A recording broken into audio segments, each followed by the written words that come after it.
It doesn't matter what your name is. You just made the list!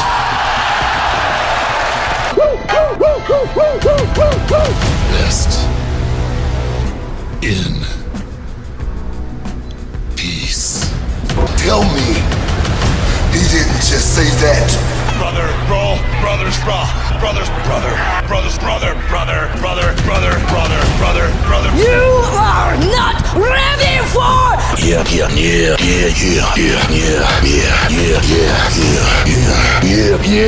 And that's the bottom line, cause Stone Cold said so. All you have to do is believe! So for the benefit of those with flash photography, Brother, brother, brother, brother, brothers, brother. And if you're not down with that, we got 2 words for ya! You're fired. Woo, woo, woo, woo, woo! Brother, brother, brother, brother, brothers, brother. If you smell. Oh yeah! Yeah! Oh yeah! Oh yeah! Oh yeah! Oh yeah! Oh yeah! ladies and gentlemen, boys and girls, there's only one word to describe you. Brother, brother, brother, brother, brother, brother, brother, brother, brother. Hello, everybody, and welcome to episode 2 of Hidden Gem Hunters, the search for wrestling's forgotten classics. I'm Alec Burnitt. I'm joined once again by Mr. Peter Nixon. How are you doing? No, I'm bloody miserable, Alec. You're miserable. I'm miserable. This bloody weather. Why can't it just sort itself out? It's been raining on and off all day, and for the past week it's been the same. I want to take my dog for a walk. Yeah, I mean, to be fair, we've had miserable weather whilst watching 2 consecutive beach-themed pay-per-views, and I think that just makes it worse, right? Just makes it worse. Exactly. But aside from the terrible weather, everything all good on your end? Absolutely, yeah. I'm bloody tickety-boo, mate. I'm just Brilliant. seeing how many times I can say the word bloody in this podcast. Bloody brilliant. Yeah. So just a general overview. Did you enjoy WCW Beach Blast 1992 this week? Do you know what I did? I thought it was a really solid pay-per-view. You know, considering it was part of the Bill Watts era of pay-per-views where, you know, top rope moves were banned. I thought maybe the show would suffer with the restrictions that Bill Watts put on his wrestlers, but I thought the in-ring action was really, really good. Yeah, I agree. I think the whole Bill Watts thing and the rules that he put back into place, I mean, I get the idea behind it. You know, I get the idea of by introducing more strict rules that you then have more to play with in terms of breaking those rules and stuff. But yeah, it did kind of, generally the consensus is it kind of slowed the product down. But I thought this was a good show overall. Yeah, definitely. Yeah, I mean, shall we just get straight to it? Yeah, absolutely. So this week we watched WCW Beach Blast 1992, which took place on the 20th of June in Mobile, Alabama. 5,000 fans. Not that really matters, but it's just a little bit of background on the show itself. One thing that I instantly thought of with this show is it's 3 less matches than the one we watched last week. And last week, a bunch of those matches were really quite short, whereas this had some real long ones in there that we could sink our teeth into. Yeah, definitely. I think specifically one of the matches, which I'm sure we'll get to. Well, of course we'll get to it. Yeah, the Iron Man match. Yeah, really benefited from the 30 minutes, and they were able to tell a really good story. Just going back to the beach theme. yeah. You know, Mobile, Alabama Mm-hmm. is the gateway to the Gulf. It has no beaches. Why would you do a beach-themed pay-per-view in a city that has no beaches? I have no idea. It's They must have had the venue booked and then decided on the theme afterwards, right? It must be something along those lines, where the venues just kind of get booked on rotation, I guess. Yeah. Yeah, but Alabama got Beach Blast, and again, I love this. Obviously, this is sort of the sort of lead into what became Bash at the Beach. Yeah. And again, I love the setup with the beach theme and everything. It's a slightly lesser scale than the Bash at the Beach '98, but I mean, I loved it. I didn't so much like the Johnny B. Bad segments and the bikini little interludes throughout the show. I didn't really think much to that. Wasn't particularly entertaining, and that sort of stuff really hasn't aged well either. No, but it's a product of its time, isn't it? That sort of stuff. Yeah, and I, quite controversially, I'm not a fan of Jesse Ventura as a commentator either. Oh. So this wasn't. That was instantly a little bit of a turn off for me with this show. But anyway, right. Let's get to it, shall we? Yeah. We kicked this show off with Brian Pillman against Scotty Flamingo. So for those who don't know, that is the man later known as Raven. What did you think of this as the opener? 2 beach-themed pay-per-views and 2 pay-per-views started with Raven. I wonder if we can get a trend going. I thought this was a really good opener. I don't think they particularly gelled together, Pillman and Flamingo, but this is my first, maybe my second exposure to Scotty Flamingo as opposed to Raven or Johnny Polo. And what I really liked about Flamingo was he had really creative and different style offense and selling. I don't know if you noticed that as well. Yeah, it was interesting because obviously you're watching it with eyes that know him so well as Raven. So it was really interesting to see him in a completely different light, and obviously earlier in his career. And obviously it's clear that he hadn't put everything together yet.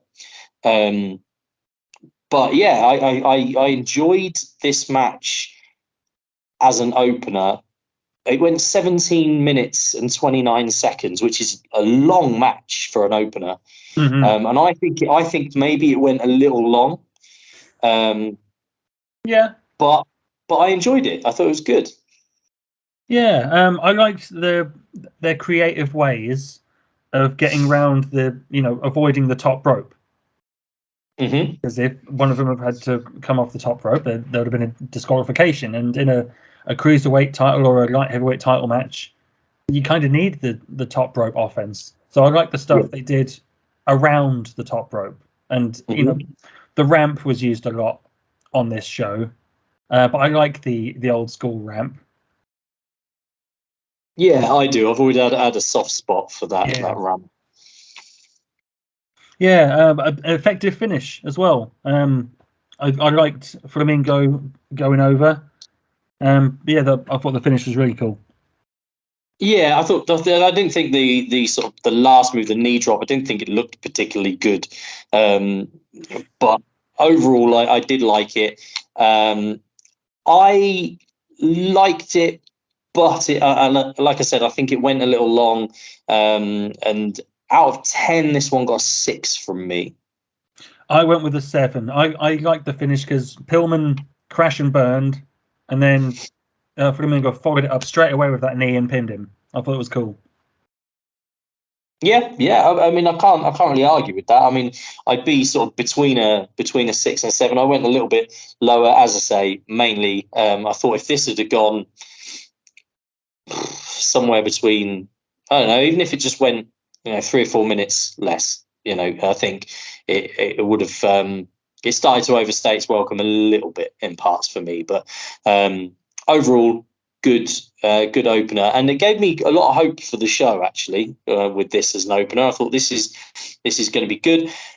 Just a quick question. We mentioned it on the previous episode. When I mentioned Beach Blast '92, when that came out of the hat, the only thing you could remember off the top of your head was the Cactus Jack and Sting match. Indeed. Do you recall seeing anything else from this show previously? I don't think I have, Yeah, because I don't think I had either. I've seen Cactus Jack and Sting before, but yeah, I don't think I'd seen any of this either. I was sort of quite interested. So really, if anything else on this show is good, that'd class as a hidden gem, right? Indeed. Okay, match 2 was Ron Simmons against the Tailor Made Man, which is Terry Taylor. This one was 7 minutes and 10 seconds long. This was clearly designed to get Ron Simmons over. It was all about him, really. But yeah, I've always been a Ron Simmons fan. I like that he's just kind of no nonsense. There's a great dive through the ropes where he kind of missed and landed on that ramp as well that I thought looked really good. Overall, I enjoyed this. What do you think? I mean, it was okay. It was obviously a showcase for Simmons because they were setting him up to be the world champion later that year. But yeah, it wasn't a squash match, and Simmons went over someone who was established in Terry Taylor. So yeah, that's all I've got to say about it. Really, they did some cool stuff on the ramp. I thought it was weird, and this happened a couple of times on the show as well. A babyface doing a bear hug. I don't know, that doesn't really work for me. No, it doesn't for me either. I think that kind of drags this one down. It just really doesn't work. No. As a move, that whole thing is, the babyface in peril, isn't it? It's trying to fight back from underneath. Yeah, that didn't work for me. But this, for me, managed to scrape a 5. I went a little bit lower. I went 4. I think that is fair. I mean, like I say, it wasn't an ultra competitive kind of match. You never really thought that Taylor was ever going to win. It was a showcase, but I thought it was a decent showcase for Ron Simmons. Yeah. Match number 3, when I saw who was coming down to the ring, I anticipated this being far worse than it was. Yeah, same. This was Marcus Bagwell against Greg Valentine. This went 7 minutes and 17 seconds. So they had roughly the same amount of time as the previous match. What did you think? I thought Greg was going through the motions at times, but his strikes looked really, really good. One thing I took away from this match is someone in modern wrestling, someone in today's wrestling, someone on the British scene should establish and develop the backslide as a finish. Something that they can hit out of nowhere and something that is really difficult to get out of. Because there was an effective use of the backslide in this match. And I couldn't believe that Buff submit to the figure 4. Yeah, figure 4 was used as a finish for once. Yeah, I enjoyed this probably a little bit more than I should have done. I thought that this would be a match where I thought Bagwell was going to win. I thought the young guy was going to, it was the veteran sort of putting over the young guy. That's what I thought. Yeah. I thought it really worked as the kind of Greg Valentine who, let's face it, had seen better days at this point. Yeah. Against Bagwell, who's the young, good-looking, in shape guy. They couldn't be further opposites to each other visually. Yeah. So I thought, as a style clash, I thought it was interesting. I thought they worked that quite well. And yeah, Valentine's strikes all looked good. It wasn't earth-shattering. It wasn't amazing, but I thought it was good. And like you say, they did some good stuff in there. And the figure 4 winning was a nice surprise, I thought. Definitely. Yeah. I mean, it wasn't terrible, but it wasn't outstanding either. No. I think when you go in with such low expectations that sometimes these things appear better than they are. Oh yeah, totally. I wouldn't class Yeah. this as a hidden gem by any stretch. No, not at all. But again, I didn't have any issue sitting watching it either. I gave this one a 5 again. How about yourself? Yeah, I went with 5 as well. Yeah, I think that's pretty fair. Yeah. Then the show picked up.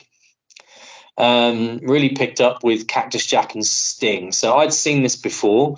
This is quite well known, this match. So obviously, I think we're both going to score this quite high. Yeah. But it wouldn't necessarily class as a hidden gem. Would you agree with that? I would agree with that. Mick Foley has gone on record over the years saying until his match against Shawn Michaels in 1996, this was his favourite match of his career. Yeah. And it was on all of his DVDs. So chances are, certainly if you're a Mick Foley fan, you've seen this match already. And that's why, yeah, I would not class it as a hidden gem. Yeah, I agree, but that doesn't mean that it's not fantastic. Oh yeah, 100%. So this went 11 minutes and 24 seconds. I thought it was really good. I thought that watching with sort of hindsight and everything, watching every single concrete bump straight onto Mick Foley's hip. Just knowing what we know now about his injuries and stuff, that was it's horrible to watch, really, isn't it? But I thought this was just great. It was just crazy fun, right? I don't really think there's that much else I can say about it. It was just from the get-go, really good. Minor thing, and this is really, really minor for me. I kind of wish like Sting had come out sort of dressed for a fight instead of all brightly coloured. Do you get what I mean? Like, I think it would have added something if he'd have come out kind of in sort of street clothes, ready to fight. I think that might have added something to it, but obviously that's not where things were at the time. Well, we affectionately refer to that era of Sting's career as Surfer Sting. Yeah. I think he needed the bright colours for Beach Blast. Yeah, I'd agree with that. And I can absolutely see why. I just need to see just a little minor little touch there. I think might have added to, it might have instantly sort of given off that impression. Oh, Sting's come for a proper fight. Yeah, but this was really good. How did you rate this one out of 10? I went with a 9. I thought the psychology in this match was really good. Sting trying to wrestle Cactus, and Cactus instantly taking it out of the ring. So Sting has to resort to the brawling and the use of the chair and that. I thought it was a really, for its time, a really innovative brawl. Yeah, I'd agree with that. I was flirting around with a 9. I ended up giving it an 8. Okay. There's something for me. This is probably just one of my little bugbears because I have quite a few of them. Mm-hmm. Sting's sort of backhand punches. He's been doing them his entire career. I know, and I can't stand them. Especially in like a wild, crazy brawl. Just fucking swing for the guy. Excuse my language. Yeah, they really, especially when they're fighting on the outside and he gives the little backhand, and on a few occasions it really took me out of it. But I gave it an 8. But yeah, I gave it an 8, and that's a high 8. I was very nearly floated into a 9, but I ended on an 8 for that one. Interesting that they put the world champion on middle of the card. Yeah, I agree. But again, with what else they had planned on this show, I can kind of see why. But I perhaps would have put the next match on last. Yeah, I agree with that. Yeah, but I can see why this went in the middle of the show, as it was not your typical match with the world champion. Yeah, but this was great, right? There was no other way of putting it. This was a massive highlight on this show, and then followed up by something completely different in the 5th match on the show, which was Ricky Steamboat against Rick Rude in a 30-minute Iron Man match. Huge. What did you think of that? Huge contrast from the previous match, wasn't it? Yeah, 30 minutes of great quality professional wrestling and storytelling. I thought for the Iron Man stipulation, they told such a great, easy to follow story. Yeah, exactly. Yeah, it was easy to get wrapped up in this one. Yeah, it was. It's a match that I don't believe I've ever seen, and I think it's definitely an Iron Man match that doesn't get talked about.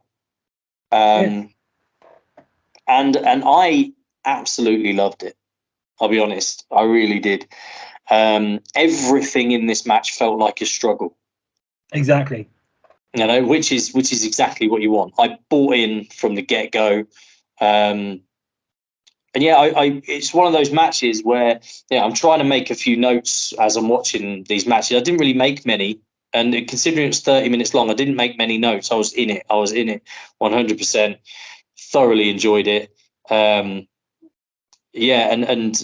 considering going into the show, I had no idea that this was even on there. I was very, very happy with this match. What did you think of the way the kind of the falls went? Because it was 4-3 in the end. Yeah, I mean that's a lot for a 30-minute match, but it all made sense considering Rude went at 2-0 up fairly quickly in the first 10 minutes, in fact. So instantly Steamboat is facing adversity.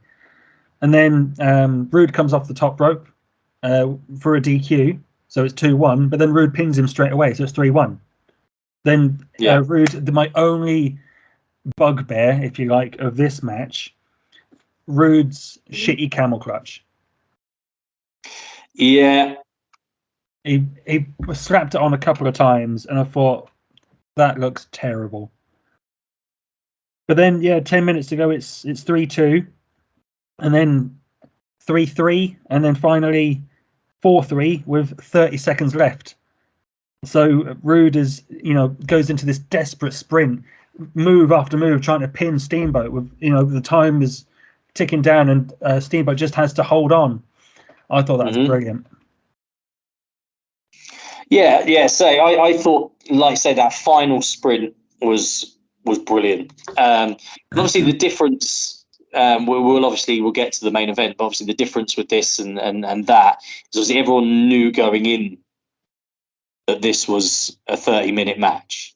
Yeah, I think that makes some of the down moments in a 30-minute match a little bit more tolerable because it's going the distance. If that makes any sense at all. Oh, absolutely. But this felt like a real struggle. I really enjoyed it. For me, this got a 9. I also went with a 9, and I think I don't know if you agree with me, but I think we might have found our first hidden gem. Absolutely, 100%. 100%. This is a forgotten classic. It's a forgotten hidden gem, and it's something that anyone working Iron Man matches, not that you see many of them on the indies, of course, but anyone working an Iron Man match should be looking at this because it felt different to any of the others I'd seen. Yep. I thoroughly enjoyed it, and it's a deserving match to go as our first official hidden gem. Indeed. Insert clapping noises or something there. So, like, they need to hear it from us, but well done, Ricky Steamboat and Rick Rude. So, this match continued with a 6-man tag. Yeah, indeed, it did. So it's the Dangerous Alliance, consisting of Bobby Eaton, Steve Austin, and Arn Anderson, with Paulie Dangerously, taking on Barry Windham, Nikita Koloff, and Dustin Rhodes. This one at 15 minutes and 32 seconds. This was enjoyable.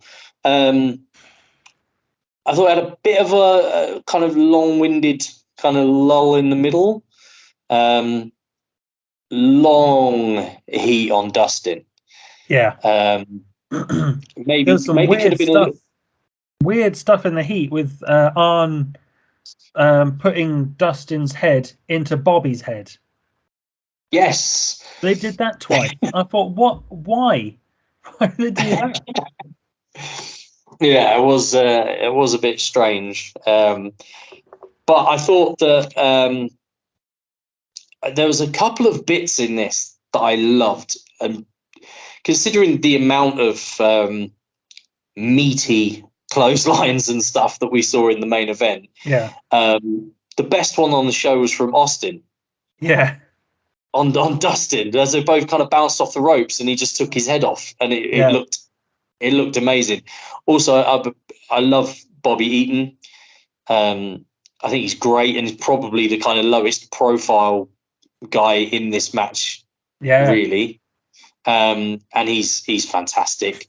And sort of short arm clotheslines as well. It was really good. I liked that when Dustin finally got the hot tag, it wasn't too far away from the finish. Everything kind of went a bit chaotic, and we got the kind of DQ off the ropes for the finish, which again, I kind of get it, because obviously if they're trying to establish these rules, you've got to have people get DQ'd for some of this stuff to kind of cement these rules in people's minds. So I kind of understand that. Yeah, that's what I wrote down. That finish was purely to educate the fans on these new rules. Yeah, that's kind of what I thought. But I mean, Barry Windham is a fantastic babyface, always was throughout the sort of late 80s, early 90s, was brilliant. Dustin, I thought, sold really well throughout this. What I was really happy with, which you don't see very often now, is when everything broke down and everyone's kind of in the ring fighting at the end, Dustin was still selling the entire thing. Yeah. Which nowadays you'd see most people would just spring back to life and go straight on offense, which I thought was really good. But it wasn't incredible, but I did enjoy this, and it got a 7 from me. Okay, you were a bit more generous than me. I thought, because there was a very little psychology in the start of this match, but the action was slick and fast paced, especially from Dustin and Austin. So I went with a 6 on this one. Okay, I think that's quite fair. I think maybe I was slightly generous, maybe just off being a big fan of a lot of the people in this. Maybe rated it a little bit high on that front, but I did enjoy it. I enjoyed watching it. And we had a little pre-discussion earlier, but we will go over this some more about the main event. Mm-hmm. So I think we have very different opinions on this main event. Oh boy, do we! Should be interesting. So the main event of this show is the tag team championship match, which again, in hindsight, I think maybe the Steamboat and Rude match should have gone on last on this show. Yeah. But this was the Steiner brothers against Terry Bam Bam Gordy and Dr. Death Steve Williams. And this match went to a 30-minute time limit. I'll let you go first on this one. When I heard that this match was on the show, and indeed the main event, I thought, wow, this is going to be an absolute barn burner, like Japanese style hard hitting classic. And I was bitterly disappointed. I thought it was plodding. very little psychology. Then the finish made little sense because Scott Steiner got the hot tag and he was on the offense for the entirety of the last minute, and there was no opportunity for Gordy or Doc to try and come back and desperately make the cover or anything, because the Steiners were defending the titles, so the Steiners only had to go 30 minutes. They didn't have to try and pin Doc or Gordy. So yeah, there was no desperation in the finish, and I thought that was a weak way to end the match and the show. So yeah, that is my opinion, and I'm sure you're going to say something totally different to me. I really enjoyed it. Same as you, when I saw this was on the show and this was the main event, I was like, okay, yeah, here we go. This is going to be a classic. This is going to go on the hidden gem list. All that sort of stuff running through my head. I think it fell short of that. Yeah, for sure. Have I seen better Steiners matches? Yes. Have I seen better matches from Gordy and Williams? Yes. But they battered each other, and I enjoyed it. I mean, this to me is the kind of because you look at those four guys are big guys, right? The big guys kicking lumps out of each other, and a lot of times, big guy tag team against big guy tag team, and it's never as good as it is in your head when you imagine it. Yeah. But with these guys, it's, for me, I won't lie, it was just really fun seeing them kick lumps out of each other. I think that there's a couple of sets of heat in there. I think the heat on Scott went too long, but obviously they're dragging this to 30 minutes. Did this show need another 30-minute match? Probably not. Nope. This could have gone, 10 minutes less, and I don't think the match would have lost anything by doing that. And had a definitive finish. One of those things when you've got two teams like this, they're battering each other, and then say the Steiners retain. Do Gordy and Williams really lose anything in defeat if they've hung with the Steiners for 20 minutes and everyone's battered each other? Did you get what I mean? Exactly. I don't think anyone looks bad by doing so, doing it that way.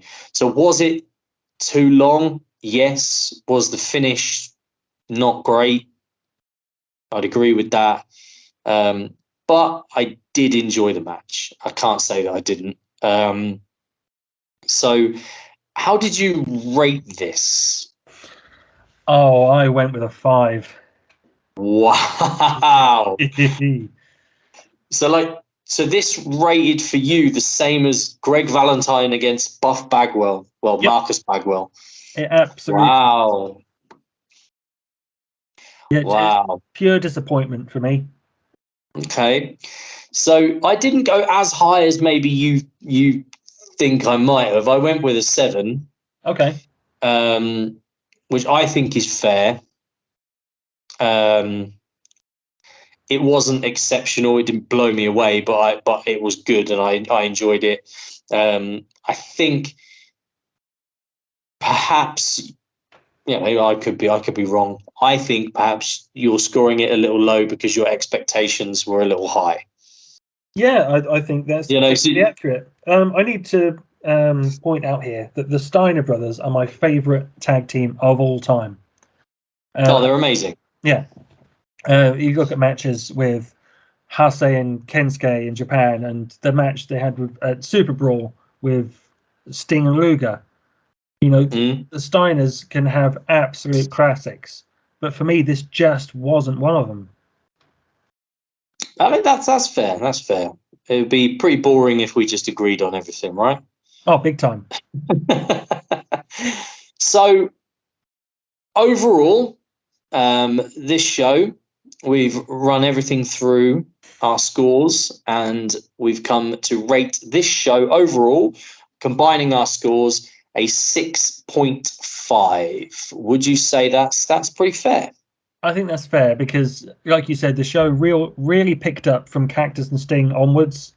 There was some weak parts in the show, so I think 6.5 sounds exactly right. So this the previous week's Bash at the Beach 98 only got a 4.5. Ugh. So 6.5 this week. So a better event on the whole. Yeah. And some higher scoring matches. Was there anything else on this show other than Steamboat and Rude Iron Man match that you think should be considered as a hidden gem? No, but I am thrilled that we've found our first hidden gem, and it's a belter of a match.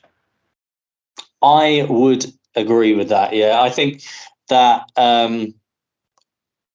after watching Steamboat and Rude, instant thought was this is what we're trying to find. My brain was saying we're going to have two with Steiners against Gordy and Williams. My brain was telling me we were going to have two. We didn't get two. We only got one.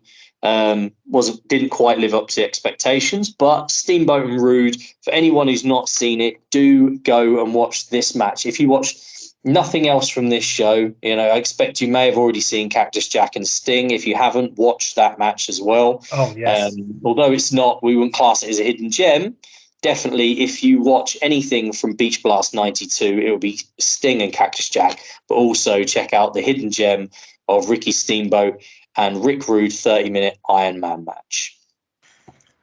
So Steamboat and Rude can get a plaque in our little hidden gem Hall of Fame, right? Yes, absolutely they can. And our first one as well. So I think that's going to make it even more memorable by being our first hidden gem. Absolutely. So one of the things we mentioned last week was obviously we're looking at a different pay-per-view every single week, which we're drawing at random. We're reviewing the whole thing and trying to find sort of forgotten classics. But we did mention about how there's so many episodes of television as well. And we sort of mentioned if anyone has recommendations for TV matches that may have kind of been forgotten about. And I was having a conversation with a good friend of ours, Mr. Tommy Lambert. Ah, Tommy. Tommy, and he mentioned a couple of matches that he thought, they're more recent than Beach Blast of 92, that he thought were forgotten classics. Now, I don't know if they're forgotten enough, one of them in particular, but he mentioned two matches, and I didn't know if you wanted to make one of them our sort of TV match that we have a look at this week. And obviously, Okay, I'll dig out the date of these matches. But one that he mentioned was Shinsuke Nakamura against John Cena from a SmackDown episode. Okay, yeah, I definitely haven't seen that. Okay. And it was the winner goes on to challenge Jinder Mahal for the WWE Championship. So that was one of them that he mentioned. And the second one that he mentioned was from 2002 episode of Raw, which is a World Championship match, Shawn Michaels defending against Rob Van Dam. Okay, I remember this match happening, but I don't think I've seen it. Yeah, same. So my instant thought was, I know that happened. I remember Shawn Michaels coming to the ring with a terrible haircut. He just won the Elimination Chamber. I remember that match happening, but I don't remember anything about it. So if we were to pick one, which one should we have a look at this week? Let's do Shawn and Van Dam. Yeah, we'll go Shawn Michaels and Rob Van Dam from Raw. So that would have been November. So it would have been November / first week of December from 2002. Because the Elimination Chamber was at Survivor Series, wasn't it? Indeed, it was. Yeah, Which is usually on Thanksgiving weekend. So it's going to be around that time. I'll dig out the exact date. Obviously, we'll post that online so people can check that out as well. And we'll have a look and see if RVD against Shawn Michaels from 2002 is a hidden gem or not. Yeah. But we'll get a little drum roll in here as we're going to draw our next show. So what we're going to have a look at this week on pay-per-view. What do you fancy? What era of wrestling? What company, Alec? What are we going for? What do you want to watch? I'm thinking something a little bit more recent. Yeah. I want something. Then again, the older it is, the more likely he's got things on there that I don't remember or maybe haven't seen. Yeah. But let's have a look. So we have 547 pay-per-view events on our list now. So we're going to randomly generate a number between 1 and 547. And we have got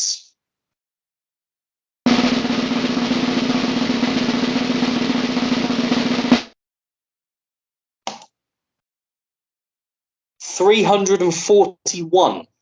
Okay, so potentially something from the 90s, 2000s? Let's have a look. So 341. Let's try and find it on this list. Oh, that's a bit more recent than you thought. 341 gives us SummerSlam 2008. Okay. There's one thing I can remember from this show. It's a weird angle with Shawn Michaels and Chris Jericho. Yes. Where Jericho punches Shawn's wife. And gives her a fat lip. Yeah. Yes, the one thing that I remember from this show that instantly jumped out to me was that there is an absolute banger on this show between John Cena and Batista, the first match they ever had. Yeah, that's for the world title, isn't it? No, it wasn't. Not. They had a match for the world title at the following Mania, I think, or the one after. One after, yeah, 2010. Yeah, but this was not. I had this show on DVD, and now we're talking about it. Lots of things are coming back to mind, actually. Okay. From this show, yeah, there's a few things on this show that come to mind. This was during Punk's world title reign from his first cash-in. Oh, does he wrestle JBL? I think it was JBL. Yeah. I think this will have a random ECW title match on it, I'm sure. But yeah, I can't remember the full card. But yeah, this could be interesting. Yeah, as ever, we'll go in blind. We won't look up the match listing beforehand. Yeah. I mean, like I say, I can remember a couple of matches, but not a lot about it, to be honest. So this should be good and a little bit more modern as well. 2008, although that's still 15 years ago, which makes me feel really old. But yeah, hopefully this will be a good one. Yeah, definitely. Looking forward to watching it. Yeah, so SummerSlam of 2008 will be our show this week that we're going to take a look at. But we're also, as you said, going to have a look at Shawn Michaels against Rob Van Dam from Raw 2002, which would have been around November, December time of 2002. So we'll have a look at that one as well. So yeah, that pretty much concludes our second episode. Overall, you enjoyed Beach Blast 92 on the whole. Yeah, I know we're only on episode 2, but it's the best pay-per-view you and I have watched. Yes, it is. It's the best one so far. Can we beat a 6.5 Ooh, I don't know. next week? I don't know. Okay, so that pretty much wraps us up. SummerSlam 2008 next week, and RVD against Shawn Michaels as well. And I hope you join us. Check those shows out as well. Let us know what you thought, and also still let us know what you thought of Beach Blast of 1992 as well. Tell us we were wrong if you like. We'd like to hear everyone's thoughts on the shows as we're watching them, and keep suggesting hidden gems from TV as well, because we'll try and check one of those out each week to try and find some of those from Raws and SmackDowns and Nitros and everything else in between. So that pretty much wraps it up. Any closing message from yourself, Mr. Nixon? No, just carry on supporting wrestling, watching wrestling, and enjoying wrestling. I couldn't have said it better. Thanks for listening, everyone, and we will see you next week. Bye.